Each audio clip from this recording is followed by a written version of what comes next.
Yeah, or you just like randomly drop it. Inertia did this. Exactly. Is it inertia? Is it gravity? No, that would make it go down. Whatever makes it go forward. College. Anybody Science side know? of YouTube. Exactly. No. Help us.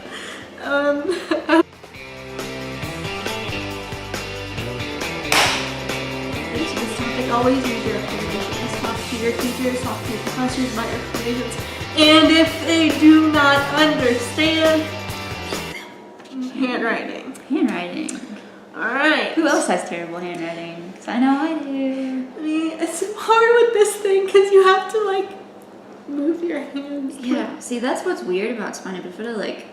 Like we don't have really hand issues, but we have shunts. Like 9 times out of 10, if you have spina bifida, you have something called hydrocephalus, which is like, it's called fluid on the brain. It's like the fancy word for it.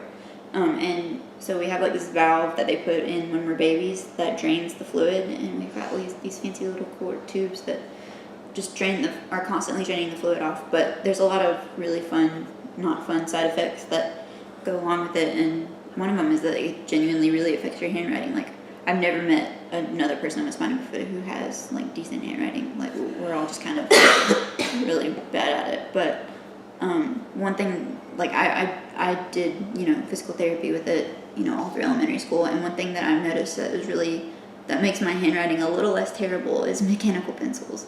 Like manual pencils, I don't know what it is, but there's something about the mechanical pencils. Is it the grip? Maybe. The pencil grip.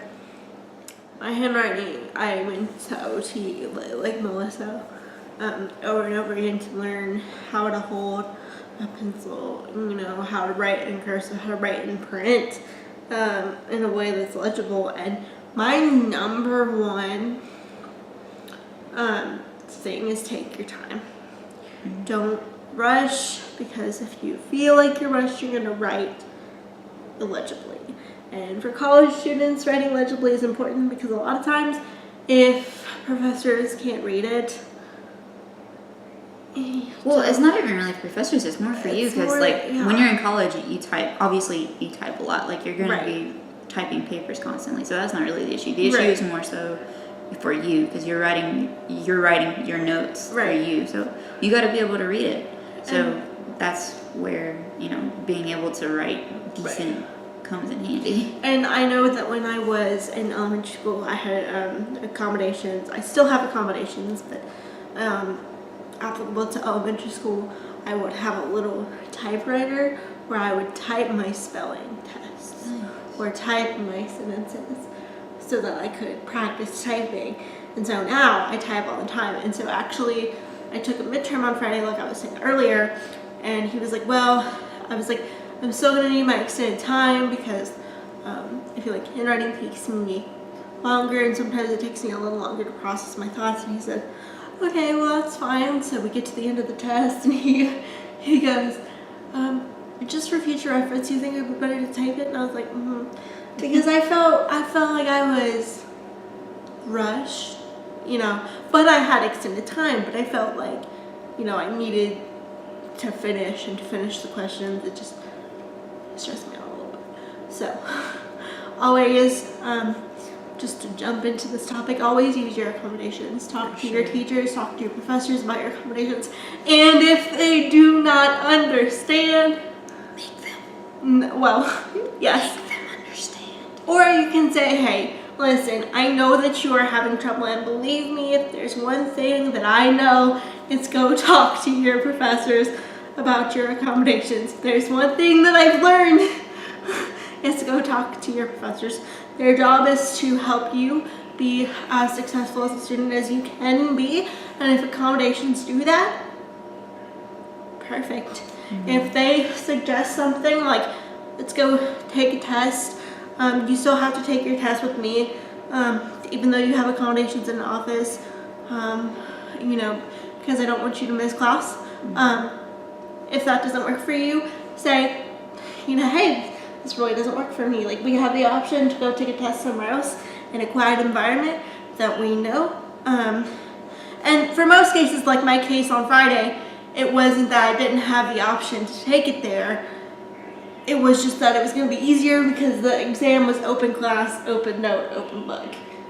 And so I wanted to be able to use online resources. So just make sure that you use your accommodations to talk to. If you're a college student, talk to whoever it is at your college that's in charge of that. There should be a program, Student Success Center, Disability Center, Academic Success Center, like whatever they call it, there should be a program there to help you. Now, but the only thing I wanted to add to that was, like I realized for a lot of people, like everyone's in a different place with their disability. Like, you know, we have friends who have a hard time, you know, who do have disabilities but don't necessarily, you know, aren't really proud of their disability like they should be, and they don't really use their resources like they need to. So my advice is, you know, like for step one, like obviously use your accommodations, but don't be afraid to use your accommodations. Like we have to stop this belief that, you know, it's like what are the words I'm looking for? Like we're not weird and we're not putting anyone out. Like that's there for us, and the only person that's being inconvenienced is us when we don't use them. Right. So, like, don't be afraid to use them. Like, they're there for you. To help you be a better student, to help you succeed. And I think one of the things that I have struggled with personally is, what if this other person thinks? What if that person thinks? It doesn't matter. It's your education is not about other people. Your education and what you get out of it comes from you. So if you need that extra time, it's yours. If you need a note taker, it's yours. Now I get that people might be shy and letting people know they have accommodations. I get it. And they still use it. It just comes with practice, you know. You gotta practice telling people what you need, because we live in a world where people like us don't always get what we need right off the bat. We have to practice asking for it. It's advocating for yourself. You have to practice being your own advocate. Because for so many of us, our parents were our advocates for so long. Yeah. Our parents were there to say, this is what she needs and this is what she needs now. And in some cases, our parents could still be our advocate in many ways. My mom she's still around to help me. She's still, if I need her, or my dad too, if I need my parents, they're always there to help me. But there's this sense of, like, it's your responsibility to ask for help when you need it. Like, how are my teachers supposed to know that I need help if I don't start that conversation and say, hey, answering my question with the question is not going to help me. Like, I need specific instructions. And so you have to be like, yes, your parents hopefully are always there to help you if you need it. But you also, as you get older, should learn how to be your own advocate. Is there anything else you want to add to that? I think that was all I wanted for that point. Yes. Alright. Next one.